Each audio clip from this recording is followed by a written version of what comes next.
Good morning students. हम लोग कुंवर नारायण जी द्वारा रचित बात सीधी थी पर नामक कविता का अध्ययन कर रहे थे। तो आइए हम आगे देखते हैं। इससे पहले हम लोगों ने पढ़ा कि किस प्रकार जो है कवि थक हार करके बात को उसी स्थान पर भाषा के उलझाव में पड़ा हुआ छोड़ करके कवि आगे बढ़ गया और उसको ज़बरदस्ती कील की तरह उसी स्थान पे ठोक देते हैं। तो आइए हम इसके आगे अब हम अध्ययन करते हैं। ऊपर से ठीक ठाक पर अंदर से न तो उसमें कसाव था न तो ताकत। कहते कि बात जो थी बात सीधी थी, सरल बात थी, लेकिन जब लाख प्रयत्न करने के बाद भी भाषा के उलझाव से वो मुक्त नहीं हो पा रही थी तो अंततः कवि ने उसको उस स्थान पे छोड़ दिया। तो देखने पे ऊपर से तो देखने पे तो ठीक ठाक लग रही थी, देखने से ऐसा प्रतीत हो रहा था कि हाँ अच्छा लग रहा है, एक अच्छी बात है, सही है, लेकिन उसमें अंदर न तो कोई कसाव था। कसाव मतलब कहने का जो सही अर्थ होता है वो समाप्त हो गया था, और न ही ताकत, न ही जिस प्रकार कील में कसाव होता है पेंच में, तो वो कसाव भी समाप्त हो गया था और जो ताकत थी वो ताकत भी समाप्त हो गई थी। मतलब बात का जो सही अर्थ था वो सही अर्थ पूरी तरह से समाप्त हो गया था। वो सुनने में बस देखने में ठीक ठाक लग रही थी, लेकिन जो एक प्रभाव डालती है उसका जो प्रभाव था वो पूरी तरह से प्रभाव नष्ट हो गया था। बात ने जो एक शरारती बच्चे की तरह मुझसे खेल रही थी, मुझे पसीना पोंछते देखकर पूछा, क्या तुमने भाषा को सहूलियत से बरतना नहीं सीखा? बात ने जो एक शरारती बच्चे की तरह मुझसे खेल रही थी। बात ने शरारती बच्चे की तरह मतलब कि शरारती माने नटखट बच्चे की तरह मुझसे खेल रही थी। तो खेलने का अभिप्राय क्या है कि शरारती बच्चे की तरह खेलने का अभिप्राय क्या है? बात का पकड़ में ना आना कि प्रॉब्लम कहाँ है, अर्थ की गंभीरता समाप्त क्यों हो रही है, कथ्य का अर्थ क्यों नहीं सहज रूप से स्पष्ट हो पा रहा है, इस भाषा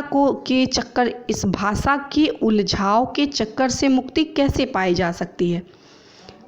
तो जो है भाषा का जो पकड़ से वो मुक्त नहीं हो पा रही थी। तो कहने का अभिप्राय क्या, बात पकड़ में नहीं आ रही थी, बात जो है पकड़ में नहीं आ रही थी कि क्या हम कहना चाह रहे हैं, कवि क्या कहना चाह रहे हैं, वो पकड़ में नहीं आ रही थी। तो उस एक शरारती बच्चे की बात जो है, बात का मानवीकरण करते हुए कवि ने बताया कि बात ने एक शरारती बच्चे की भांति जब मुझे पसीना पोंछते देख कर पूछा, जब देखा कि कवि पूरी तरह से हताश निराश हो करके पूरी तरह से थक चुका है और अपने माथे से पसीना पोंछते जा रहा है, तो बात ने एक जैसे शरारती बच्चे होते जिनको पकड़ पाना थोड़ा मुश्किल होता है, तो उसने पूछा, बच्चे ने पूछा, पसीना पोंछते हुए कवि को पसीना पोंछते हुए बच्चे ने पूछा कि क्या तुमने भाषा को सहूलियत अर्थात सुविधापूर्ण, बरतना माने प्रयोग करना, कभी नहीं सीखा? बात ने पूछा कवि से कि क्या कभी तुमने सही शब्द का सही स्थान पे चयन करना नहीं पता, सहूलियत अपनी सुविधा के अनुसार कथ्य के अनुरूप भाषा का चयन करना जो है वो तुमको नहीं आता? तो बात तो पकड़ में आ नहीं रही थी।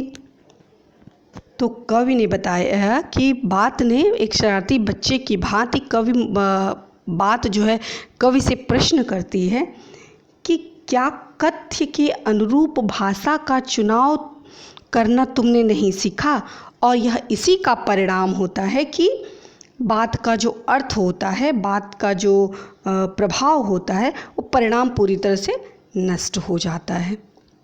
तो देखने पे तो पूरी जो बात थी, बात का जो साज सज्जा थी वो देखने पे तो ठीक लग रही थी, लेकिन अंदर से उसमें खोखलापन था, वो कसावट, वो शक्ति जो है, वो स्ट्रेंथ जो थी वो नहीं थी, बात का जो प्रभाव था वो प्रभाव नहीं था।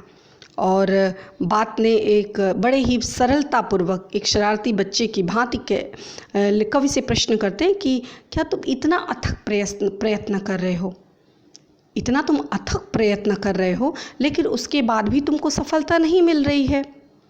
तुमने बहुत प्रयास किया कि तुम उसको कई तरीके से प्रयोग भी किए, शब्दों का हेर फेर भी किया, लेकिन उसके बाद भी तुमको सफलता प्राप्त नहीं हुई। कारण क्या है कि क्या तुमने कथ्य के अनुरूप यानी सुविधा के साथ भाषा का चयन करना नहीं सीखा। यह प्रश्न बात जो है कवि से प्रश्न करती है कि क्या आपको सही अनुरूप कथ्य के अनुरूप भाषा का चयन करना नहीं आता। तो यह इस प्रकार जो है, यह इस अंतिम जो ये काव्यांश था, अंतिम पद था, इसकी जो थी वह व्याख्या थी। तो इसके आप शिल्प सौंदर्य के रूप में आप लिखेंगे कि इसमें सरल सहज भाषा का प्रयोग किया है। कवि ने जो कथ्य की स्पष्ट के लिए सही शब्द का चयन करना अनिवार्य रूप है। इसको हमें समझाने का के लिए तरह तरह के जो एग्जाम्पल, पेंच का, कील का और शरारती बच्चे का जो एग्जाम्पल लिया, वो पूर्णतः जो है बहुत ही अच्छा उदाहरण कवि ने प्रस्तुत किया है। और कथ्य को के अनुरूप अगर व्यक्ति भाषा का चयन नहीं करता है तो बात का जो अर्थ होता है वो पूरी तरह से समाप्त हो जाता है। तो यह इस प्रकार जो है शिल्प सौंदर्य में आप सहूलियत मतलब तत्सम शब्दों का प्रयोग किया गया है। ये छंद मुक्त कविता है और इसमें जो है मानवीकरण अलंकार है, अनुप्रास अलंकार का प्रयोग किया गया है। तो यह इस प्रकार संपूर्ण कविता की व्याख्या थी। तो आई होप आप लोगों को समझ में आया होगा। होमवर्क के रूप में आप इस कविता को जो है संदर्भ, प्रसंग, उसका शिल्प सौंदर्य आप अपने शब्दों में लिखने का प्रयास करेंगे। इससे संबंधित जो प्रश्नोत्तर है वो हम आपको दे देंगे और इसमें अगर कोई आपको डाउट होगा तो जब स्कूल खुलेगा तो हम आपके डाउट को क्लियर कर देंगे। धन्यवाद।